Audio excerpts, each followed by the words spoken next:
Outro founding partners maneira nós trabalhamos mês com a UNOCA Arquivo Nacional e Biblioteca Nacional. Nós dessa forma que agora que nós temos com as duas organizações que a parte de lo que nós chamamos a collection.awe.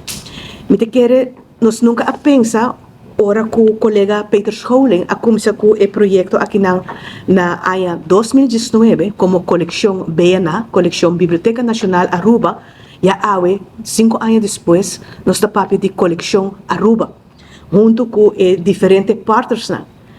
Quizás esta maneira que Raymond Tabisa aqui para o tempo coleção Caribe holandês, Caribe inglês, Caribe francês. Pero é parte que eu quero ressaltar, é parte de inovação e também cooperação. Maneira que o REM também participa adiante é parte de recognition de handschriften de texto dan que já tem tem holandês que quizás bioscrever que por reconhecer tá de gran valor.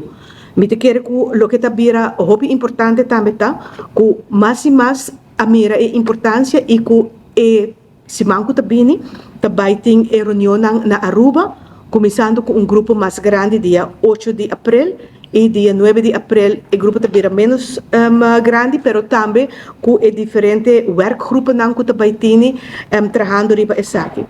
E cooperação com nossa plataforma onde está host nossa coleção com a Internet Archive lotei na Aruba para promover viagem. Com nosso sistema de trabalho, nós temos voor de Hollanda também Digital Erfgoed Nederlands, Instituut Beeld en Geluid, tour organisações que trabalham no terreno na aqui também de preservar nossa herência cultural. Naturalmente, que a reunião está de forma cerrada, for invitação, já que tem diferentes islas também que estão participando, pero parte bom tá que o evento aqui lo guardo live stream.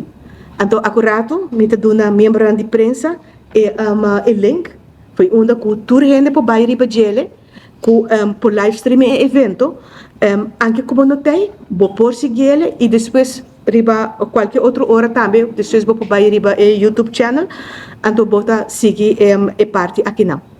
A nós, em todo caso, está super contento com a colaboração. E está não somente trabalho de uma pessoa ou uma instância, é uma cooperação conjunta e sempre me avisa junto nós logra.